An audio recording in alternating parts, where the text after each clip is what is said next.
প্রিয় শিক্ষার্থী ভাই বোনেরা, আমি সবাইকে শুভেচ্ছা জানিয়ে শুরু করছি আমার আজকের ক্লাস। আমি গীতা বর্মন, প্রভাষক অর্থনীতি, রূপসা ডিগ্রি কলেজ, খুলনা। আমি আজকে তোমাদের জন্য একটা ক্লাস রেডি করেছি। First year second chapter name হচ্ছে ভোক্তা ও উৎপাদকের আচরণ। আমাদের এই সেকেন্ড চ্যাপ্টার যেটা আজকে তোমাদের জন্য আমি রেডি করেছি, এই চ্যাপ্টারটা তোমাদের এমসিকিউ প্লাস থিওরিটিক্যাল দুইটা সাইড থেকে অনেক বেশি গুরুত্বপূর্ণ, কারণ এখান থেকে অনেক ইম্পর্টেন্ট পোর্শন তোমাদেরকে দেওয়া হবে, পরীক্ষাতে আসবে। সো চলো বেশি দেরি না করে আমরা মূল ক্লাসে চলে যাই। আমি যেটা বলেছি, আমাদের আজকে আলোচনার বিষয় হচ্ছে ভোক্তা ও উৎপাদকের আচরণ, second chapter, consumer and producers behaviour. এটা হচ্ছে আমাদের চ্যাপ্টার নেম। এখন আমরা আসি মূল আলোচনায়। দেখো আজকে আমি যে ক্লাসটা সাজিয়েছি সেখানে আমার কি কি টপিক আছে। ফার্স্ট আছে উপযোগ কি, সেকেন্ড আছে উপযোগের বৈশিষ্ট্য, দেন আছে মোট উপযোগ, প্রান্তিক উপযোগ। এখন আমি আসি যে উপযোগ কি বা কনসেপ্ট অফ ইউটিলিটিটা কি জিনিস। ইউটিলিটি বা উপযোগ, উপযোগের ইংলিশ হচ্ছে ইউটিলিটি। আমরা এটাকে সংক্ষেপে ইউ দিয়েও প্রকাশ করতে পারি। সেটা আমরা প্রথমেই মাথায় রেখে দিব যে ইউটিলিটি যে টপিকটা, এটাকে আমরা যখন ব্যাখ্যা করব ইউ দ্বারা আমরা প্রকাশ করতে পারবো। এখন আসি ইউটিলিটির কনসেপ্টটা কি জিনিস। দেখো একটা জিনিস ইউটিলিটি প্রথমে যদি আমি বইয়ের সংজ্ঞায় যাই, তাহলে এক কথায় বলা যায় যে কোনো দ্রব্যের অভাব পূরণের ক্ষমতাকে উপযোগ বলা হয় বা ইউটিলিটি বলা হয়। এখানে একটা ডেফিনেশন আমি লিখেছি, দেখো, the ability of a product or goods to satisfy human wants। আবারও বলছি, the ability of a product or goods, বলছি the ability of a product or goods মানে একটা দ্রব্যের যোগ্যতা বা ক্ষমতা টু স্যাটিসফাই হিউম্যান ওয়ান্টস, মানুষের চাহিদা বা ডিমান্ডকে স্যাটিসফাই যে করতে পারে সেই ক্ষমতা দ্রব্যের, সেটাই হচ্ছে ইউটিলিটি বা উপযোগ। তো সেটা আমি খুব সিম্পলি যদি বলি, আমি যে মার্কার দিয়ে লিখছি বোর্ডে, এই মার্কারের উপযোগটা কি জিনিস, যদি এটা আমি সহজে একটা তোমাদেরকে ব্যাখ্যা করি, তাহলে এমনই আসবে যে এই মার্কারটা আমি ততক্ষণ উপযোগের মধ্যে ডেফিনেশনে ফেলতে পারবো যতক্ষণ পর্যন্ত এই মার্কারটা আমাকে লিখতে সাহায্য করবে বা আমার লেখার যে অভাবটা সেটা পূরণ করতে পারবে। এই মার্কারটি যতক্ষণ আমি বোর্ডে লিখতে পারবো, তোমাদেরকে বোঝাতে পারবো, ততক্ষণ পর্যন্ত এই মার্কারের ইউটিলিটিটা আছে। কিন্তু এই মার্কার যদি কালি না থাকে বা এই মার্কার যদি আর লেখার কোনো ক্যাপাসিটি এই মার্কারে না থাকে, তখন সেটা আর উপযোগ থাকবে না। তাহলে যে সংজ্ঞা আমি বলেছি, কোনো দ্রব্যের অভাব পূরণের ক্ষমতাকেই বলা হয় উপযোগ। তাহলে এখানে শুধু মার্কার না, যে কোনো দ্রব্য, সেই দ্রব্যটা যতক্ষণ পর্যন্ত আমাদের হিউম্যান ওয়ান্টস, যেটা আর কি আমাদের অভাব বা চাহিদা পূরণ করার ক্ষমতা রাখে, ততক্ষণ সেই দ্রব্যকে আমরা উপযোগ বলবো বা সেই দ্রব্যের অভাব পূরণের ক্ষমতাকে আমরা উপযোগ বলবো।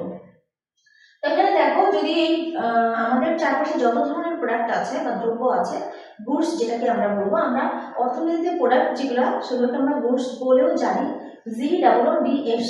এই গুডস অর্থ হচ্ছে প্রোডাক্ট বা দ্রব্য। তো এখন আমরা আসি যে উপযোগের সংজ্ঞা গেল, এখন আমরা আসি উপযোগের কিছু বৈশিষ্ট্য আমরা মাথায় রেখে দিই। প্রথমত আসবে যেটা উপযোগের বৈশিষ্ট্য, সেটা হচ্ছে, দেখো, উপযোগ মূলত একটি মনোগত ধারণা। মনোগত ধারণা মানে সাইকোলজিক্যাল একটা ব্যাপার। তো এই মনোগত ধারণার দিক থেকে আমরা এক কথায় বলতে পারি যে উপযোগকে কিন্তু মেজারমেন্ট করার কোনো একক অ্যাকচুয়ালি নাই। কারণ যে জিনিসটা মনোগত বা সাইকোলজিক্যাল একটা ফ্যাক্টর যেখানে কাজ করে, সেটাকে মেজার করা খুব টাফ হয়ে যায়। তো যদিও এটা মেজারমেন্ট করার কোনো বিশেষ কোনো একক নেই, তারপরে এটাকে আমরা যখন ব্যাখ্যা করবো তখন কিছু একটা ধরে এটাকে ব্যাখ্যা করতে পারবো বা মেজার করতে পারবো। তো এখানে প্রথম বৈশিষ্ট্যই বলে দিয়েছে যে উপযোগ একটা মনোগত ধারণা। তার মানে হচ্ছে কি, যে উপযোগ যেটা তৃপ্তি লাভ মানুষের, এই তৃপ্তি লাভটা সম্পূর্ণ কিন্তু তার মনের উপরে ডিপেন্ড করে। এই জন্য উপযোগের প্রথম বৈশিষ্ট্য হচ্ছে এটা একটা মনোগত ধারণা। তারপর আছে উপযোগ ধারণাটির সাথে নৈতিকতার কোনো সম্পর্ক নেই। উপযোগের সাথে আমরা যদি কোনো নীতিগত ব্যাপার এখানে নিয়ে আসি, তাহলে সেটা সঠিক হবে না। এমন কিছু দ্রব্য আছে যেগুলো, দেখো, আমরা যদি বলি লিগাল যে দ্রব্যগুলা, সিগারেট, মদ, গাঁজা, এই যে জিনিসগুলা, এইসব দ্রব্যেরও কিন্তু অভাব পূরণের ক্ষমতা আছে এবং এগুলোকে কনজিউমার গুডস হিসেবে ধরা হয়, যদিও এগুলো লিগাল না। কিন্তু তারপরে এগুলোকে কনজিউমার গুডস হিসেবে ধরা হয়। তো এই যে লিগাল প্রোডাক্ট যেগুলা, এগুলো কিন্তু আমরা ইউটিলিটির যে সংজ্ঞা বা ব্যাখ্যা সেখানে আমরা আনতে পারি, সেটা ইনক্লুডিং হতে পারে, সেই জন্য এখানে নৈতিকতার কোনো সম্পর্ক থাকবে না। এবং লাস্ট থার্ড নাম্বারে আছে উপযোগের আরেকটি বৈশিষ্ট্য হলো স্থানকাল পাত্রভেদে এই দ্রব্যের উপযোগের তারতম্য ঘটে।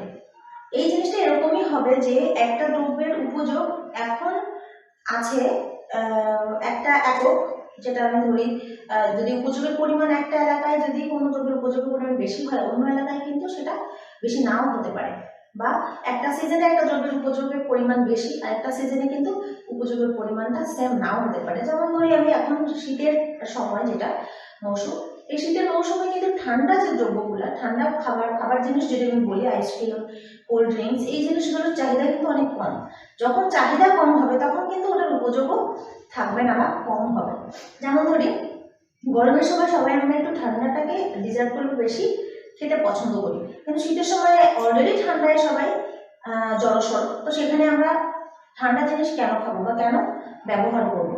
তো সেই ক্ষেত্রে কিন্তু এই উপযোগের যে ব্যাপারটা সেটা স্থান, কাল, পাত্র বা সময় সবকিছু অনুযায়ী কিন্তু ভিন্ন হয়। লাস্ট অফ অল আছে দেখো, কোনো দ্রব্যের উপযোগ ভোক্তার আয়, রুচি, অভ্যেসের উপর নির্ভর করে।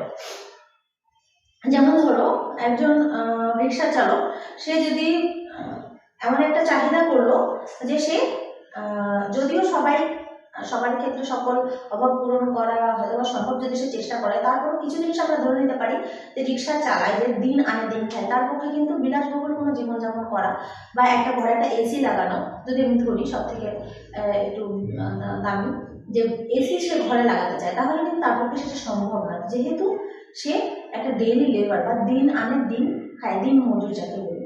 তো এই যে সেই ভোক্তা যে এসিটা লাগাতে চাচ্ছে তার ঘরে, তার কিন্তু ক্ষমতা নাই বা ওই জিনিসটা কেনার পারচেস করার তার কোনো অর্থ নাই বা সেই পরিমাণ অর্থ তার নাই। তো সেই ক্ষেত্রে এই যে উপযোগ, সেই উপযোগটা কিন্তু এখানে খাটবে না। সেই জন্য বলা হয়েছে যে ভোক্তার আয়ের উপরে কিন্তু উপযোগ অনেক সময় নির্ভর করে। অনেক সময় আছে যে অভ্যেস, সে একটা ডেইলি লেবার যে দিন মজুর, সে কিন্তু সিগারেট খাচ্ছে, এই সিগারেটটা তার অভ্যেসের উপরে ডিপেন্ড করে। যদিও সে, যদি আমরা হিসেব করি তাহলে সিগারেট খাওয়াটা তার জন্য একদম উচিত নয়, বা তার জন্য তার যে ইনকাম সেই অনুযায়ী তার সিগারেট খাওয়া ইম্পসিবল, কিন্তু তারপরে সে অ্যাট এনি ওয়ে সেই সিগারেটটা সে কিনছে এবং সেটা খাচ্ছে। তো এই জন্য এই অভ্যেসের জায়গাটাও কিন্তু আমার উপযোগের সাথে রিলেটেড, এবং এই ব্যক্তির যে উপযোগ যেটা সে আর্ন করছে সেটা তার ইনকাম এবং অভ্যেস, রুচি এসবের উপরে ডিপেন্ড করে। এটা হচ্ছে উপযোগের বৈশিষ্ট্য। এখন আসো দেখো উপযোগের সংজ্ঞা তাহলে আমরা পেলাম। এখন এখানে অর্থনীতিবিদদের বিভিন্ন সংজ্ঞা আছে, যে তোমরা দেখে নিতে পারো বই থেকে। সেটা হচ্ছে অর্থনীতিবিদ বি সালভেটর বলেছেন, উপযোগ হলো কোনো দ্রব্যের একটি গুণ বা কোনো ভোক্তার প্রয়োজন বা অভাব, যা কোনো ভোক্তার অভাব বা প্রয়োজন মেটাতে সক্ষম। একটা দ্রব্যের গুণ, গুণ বলতে আমরা বুঝি সেটার একটা ক্যাপাসিটি। একটা দ্রব্যের একটা মানুষের যদি একটা গুণ থাকে, সেই গুণটা মানে কি, এই গুণ বা এই ফিচার দিয়ে সে অন্য একটা কাজ করতে সক্ষম। তো এটাই হচ্ছে তার ইউটিলিটি। তো এটা যদি ব্যক্তির ক্ষেত্রে আমরা ধরি বা বস্তুর ক্ষেত্রে ধরি, সেম হবে। এভাবে তোমাদের ইকোনমিক্সের কিছু ডেফিনেশন, ইকোনমিস্ট যারা অর্থনীতিবিদ তাদের কিছু ডেফিনেশন আছে, তোমরা বই থেকে দেখে নিতে পারো। এখন আমরা আসি যে উপযোগের চ্যাপ্টারের প্রথম যে শ্রেণী বিভাগগুলো আছে তার মধ্যে প্রথম আছে মোট উপযোগ। মোট উপযোগ ইংলিশে আমরা বলবো টোটাল ইউটিলিটি। এটাকে সংক্ষেপে আমরা টিইউ দিয়ে প্রকাশ করতে পারি। কি বলছি, মোট উপযোগকে আমরা টিইউ দিয়ে প্রকাশ করতে পারি। তো এখন দেখো যে মোট উপযোগের সংজ্ঞা আমি কিভাবে ডিফাইন করবো। যদি আমি খুব সহজে আমি গল্পের আকারে বলতে চাই, এটা নিয়ে খুব কঠিন ভাবার কিছু নাই, এখানে লেখা আছে অনেক কিছু, এটা দেখে ভয় পাওয়ার কিছু নাই। আমি যদি খুব সংক্ষেপে বলি যে মোট উপযোগ কাকে বলে, যে আমি যদি মার্কারের এক্সাম্পল দিয়ে তোমাদের প্রথমে বুঝেছি, এখন আমি একটা ম্যাঙ্গো বা আম বা আপেল যে কোনো একটা ফল, ফ্রুটস, সেটার এক্সাম্পল দিয়ে আমি তোমাদেরকে বোঝাতে পারি। তাহলে সেটা কেমন হতে পারে যে একজন ভোক্তা যে সে একটা আম খেলো, প্রথম একক থেকে সে আম খেলো, সেই আম খেয়ে তার একটা লেভেল পর্যন্ত তৃপ্তি লাভ হলো। এই আমটা খেয়ে সে যে তৃপ্তি লাভ করলো, তখন সে চিন্তা করলো যে সেকেন্ড আমটা সে খাবে, একই সময়ে সেকেন্ড আমটা সে ভোগ করবে বা খাবে। তখন সে কি করলো, প্রথম আমি আবার একটু বলে রাখি যে ইউটিলিটি মেজারমেন্টের যে একক সেটাকে আমরা ইউটিল বা টাকা যে কোনোভাবে পরিমাপ করতে পারি। তো এখানে আমি বলবো যে এককে যদি ধরি একটা আম থেকে তার উপযোগ হলো 5 একক। ঠিক সেইভাবে সে যদি সেকেন্ড আমে চলে যায় বা সেকেন্ড আম সে ভোগ করে বা খায়, তাহলে তার উপযোগ হবে 4 একক। কারণ এখানে একটা খুব প্র্যাকটিক্যাল একটা ব্যাপার কাজ করবে, সেটা হচ্ছে যে প্রথম একক থেকে, প্রথম দ্রব্য ভোগ থেকে এই ব্যক্তি যে পরিমাণ তৃপ্তি লাভ করবে, সেকেন্ড দ্রব্য ভোগ থেকে কিন্তু সে একই পরিমাণ তৃপ্তি লাভ করবে না। এটাই ন্যাচারাল, এটাই হচ্ছে প্রাকৃতিক। সেই জন্য আমি এখানে বলছি যে সেকেন্ড যে আমটা সেখান থেকে সে 4 একক দ্রব্য, 4 একক তৃপ্তি লাভ করবে।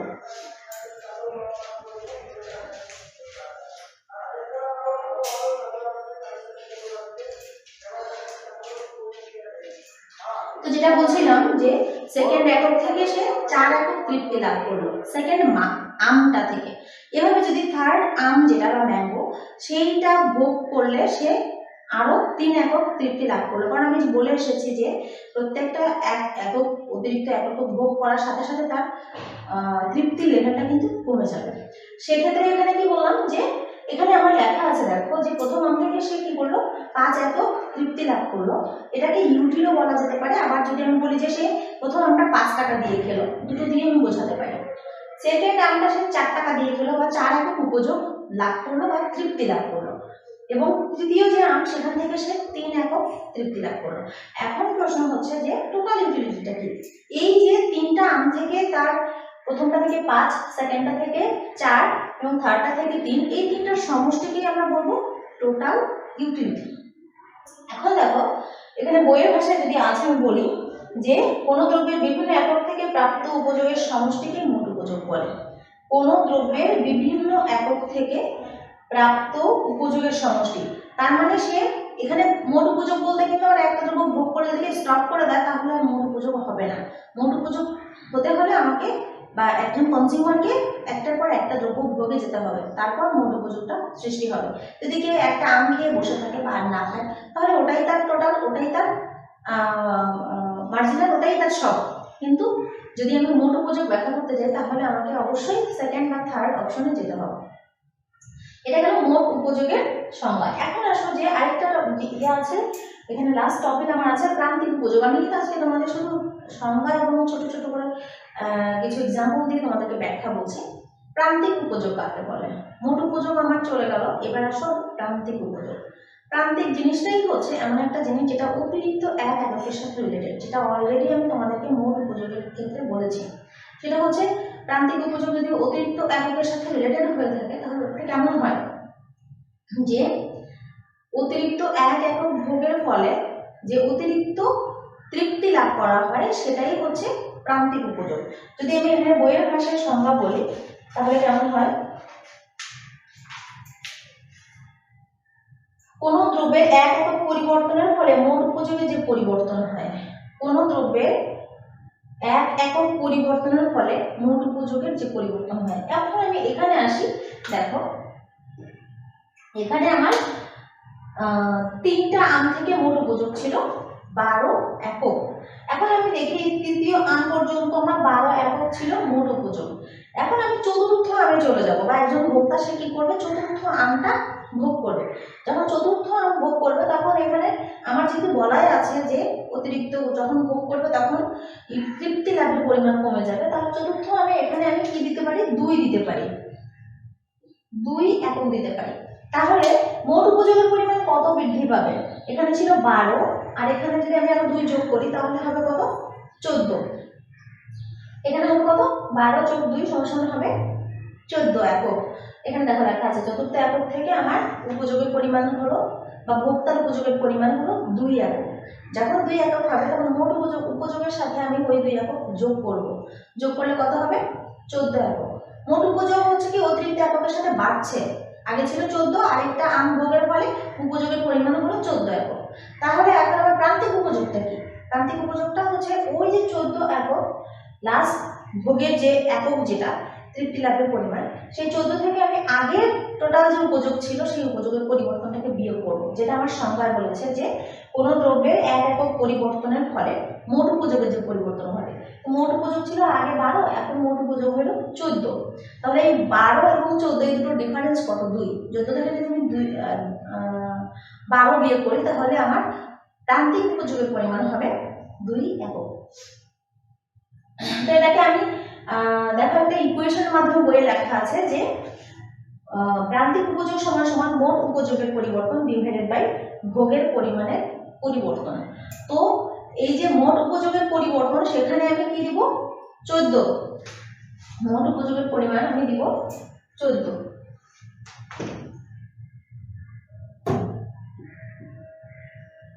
দেন 14 মাইনাস 12 ডিভাইড বাই এখানে আছে ভোগের পরিমাণের পরিবর্তন। ভোগের পরিমাণ লাস্ট ছিল চতুর্থ একক বা 4টা আম, তাহলে এই 4টা আম থেকে আমি বিয়োগ করব লাস্টেরটার আগেরটা 3টা আম, সমান সমান কত হবে? 2 ভাগ 1 সমান সমান 2। তাহলে এখানে আমার মার্জিনালিটি বিয়োগ করেও আমি 2 পাচ্ছি। এখানে আমি যে সূত্র আছে যেটা মোট উপযোগের পরিবর্তন ডিভাইডেড বাই ভোগের পরিমাণের পরিবর্তন, সেখান থেকেও কিন্তু আমি ক্যালকুলেশন করে ফাইনালি পাচ্ছি 2 একক। এই 2 এককটাই হচ্ছে প্রান্তিক উপযোগ। তো আবার আসি আমি সংজ্ঞাতে যে প্রান্তিক উপযোগ হলো কোনো দ্রব্যের অতিরিক্ত 1 একক ভোগের ফলে মোট উপযোগের যে পরিবর্তন ঘটে সেটাকে বলা হয় প্রান্তিক উপযোগ। এখন দেখো আমার উপযোগ যে এক্সাম্পলটা তোমাদেরকে দিয়ে বুঝিয়েছি মার্কার প্লাস আম, এখানে তুমি বিভিন্ন ধরনের প্রোডাক্ট দিয়ে এক্সাম্পল দিয়ে বুঝাই দিতে পারো। যদি কেউ একজন রেস্টুরেন্টে খেতে যায়, যদি সে কোনো ফাস্টফুড অর্ডার করে, প্রথম ফাস্টফুড খেয়ে সে যতটা তৃপ্তি লাভ করবে, সেকেন্ড ফাস্টফুড থেকে কিন্তু তার অতটা তৃপ্তি আসবে না। তো এভাবে যদি তার খাবার বা ভোগের পরিমাণটা সে বাড়িয়ে দেয়, তাহলে একটা ক্ষেত্রে যে কি হবে, তার মোট উপযোগ হয়তো বা বাড়বে, বেড়ে সর্বোচ্চ হবে, কিন্তু দেন সেটা আবার হ্রাস পেতে শুরু করবে এবং প্রান্তিক উপযোগটা কি হবে? আস্তে আস্তে কমতে থাকবে। এবং এর পরেও যদি কেউ উপযোগ বাড়াতে থাকে তাহলে সেটা এক পর্যায়ে নেগেটিভ হয়ে যাবে। প্র্যাকটিক্যালি বলতে কি, যে একটা জিনিস খেতে খেতে খেতে খেতে ভালো লাগা সর্বোচ্চ থেকে আস্তে আস্তে নামতে নামতে নামতে সর্বনিম্ন যখন আসে তখন সেটা কিন্তু খারাপ লেগে যায়। যখন একজন মানুষের পেটটা ভরে গিয়েছে, তার তৃপ্তি লাভের সর্বোচ্চটা নেওয়া হয়ে গেছে, তারপরেও যদি তাকে সেই সেম দ্রব্যটা দেওয়া হয় ভোগের জন্য, তাহলে কিন্তু সেই দ্রব্যটা তার ভালো লাগবে না। এক পর্যায়ে কি হবে, সে ওই দ্রব্যটা খেলে তার ফিজিক্যালি অনেক নেগেটিভলি ইম্প্যাক্ট হবে। তো সেক্ষেত্রে বলা হচ্ছে যে উপযোগ হচ্ছে কোনো দ্রব্যের অর্থপূর্ণের ক্ষমতা, এবং এই উপযোগটা হচ্ছে অতিরিক্ত 1 একক দ্রব্য ভোগের ফলে আস্তে আস্তে কমতে থাকে। তো শিক্ষার্থীবৃন্দ, আজকে এ পর্যন্ত। তোমাদের সামনে সেকেন্ড ক্লাস নিয়ে আবারও দেখা হবে। সে পর্যন্ত সকলে সুস্থ থাকো, সুন্দর থাকো। ধন্যবাদ সবাইকে।